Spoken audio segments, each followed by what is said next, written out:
जय स्वामीनारायण। गड्ढा प्रथम वचनामृत 7 अन्वय व्यक्तिरेव।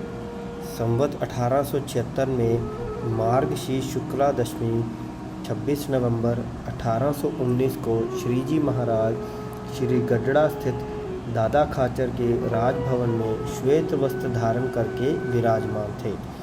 उनके मुखारविंद के समक्ष स्थान स्थान के साधुओं एवं हरि भक्तों की सभा हो रही थी।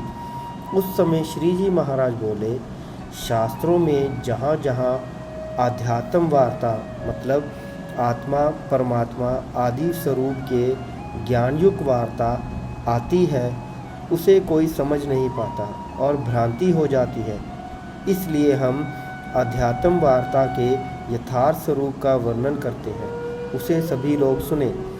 जीवात्मा जब स्थूल सूक्ष्म तथा कारण तीन प्रकार की देह के साथ एकात्म भाव से व्यवहार किया करती है तो वह जीव का अन्वय भाव है और उसी जीव को इन तीनों देहों से पृथक मतलब त्रिदूप स्वयं प्रकाश तथा अछेद अभेद स्वरूप आदि तथा सत्ता मात्र मतलब ज्ञान सत्ता मात्र यानी कि पड़ विकारों से रहित कहना वह जीव का व्यक्तिरेक भाव है तथा विराट सूत्रात्मा और व्याकृत इन तीनों शरीरों सहित ईश्वर का जो वर्णन है वह ईश्वर का अन्वय भाव है और उसी ईश्वर को उपरोक्त तीनों शरीरों से पृथक सत्ता मात्र कहना वह ईश्वर का व्यक्तिरेक भाव है। माया और माया के कार्य रूप अनंत कोटि ब्रह्मांडों में अक्षर ब्रह्म को व्यापक रूप से कहना वह अक्षर ब्रह्म का अन्वय भाव है और उन सबसे व्यक्तिरेक सच्चिदानंद मतलब अक्षरधाम में मूर्तिमान सेवक रूप में तथा ब्रह्मधाम के रूप से अक्षर ब्रह्म को कहना वह उनका व्यक्तिरेक भाव है।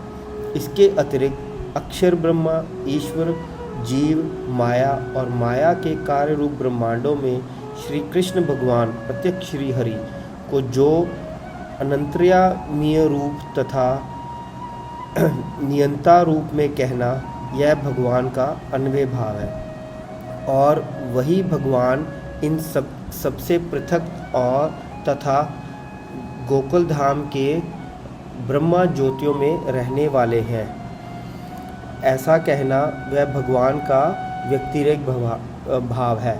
इस प्रकार पुरुषोत्तम भगवान अक्षर ब्रह्म माया ईश्वर तथा जीव ये जो पांच तत्व हैं वे अनादि हैं। जय स्वामीनारायण।